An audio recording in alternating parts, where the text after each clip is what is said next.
गोरे गाल हमर हाथ लाल लाल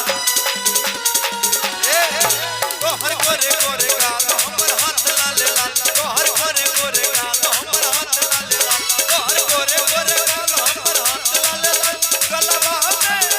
गलवा में हाथ सतावा दे ए भाभी के सिस्टर बोला ए भाभी के सिस्टर तनी होय रंग लगा ए भाभी के सिस्टर तनी होय रंग लगा दे तोहर हाथ लाल लाल हमर गोरे गोरे गाल तोहर हाथ लाल लाल हमर गोरे गोरे गाल तोहर हाथ लाल लाल हमर गोरे गोरे गाल गलवा में हाथ सजावे रे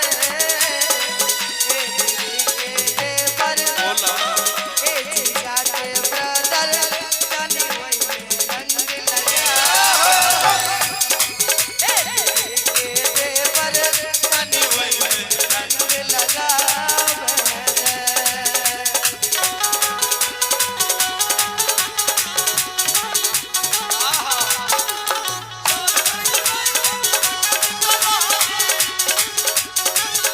चार लागे देहि उन दिना रत पहाड़ी चार गइल मारे भगवा के सीतलारी दिलवाना करा दुखाएंगे अपना राजा जी को बाजा में सुलाएंगे रहिए में प्यार बिछाएंगे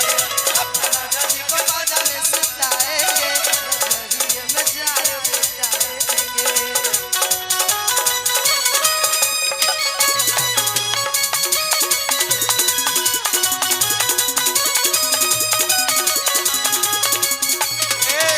ए गोरी गई रे फगुनावा सररररा रंग देने जवनावा सररररा ए गोरी गई रे फगुनावा सररररा रंग देने जवनावा सररररा तोहर सुकल सलवा हमर भरल कुचका तोहर सुकल सलवार हमर भरल कुचका कुछ करिया तानी सतावे दे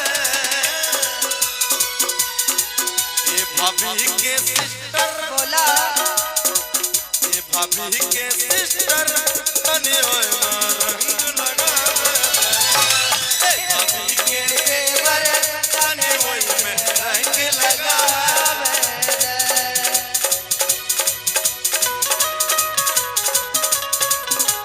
क्या बात है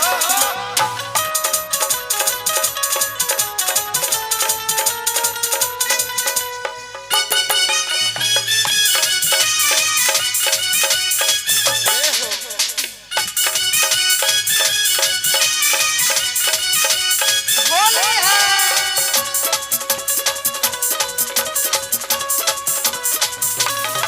अइलै फागुन महीनामा सररररा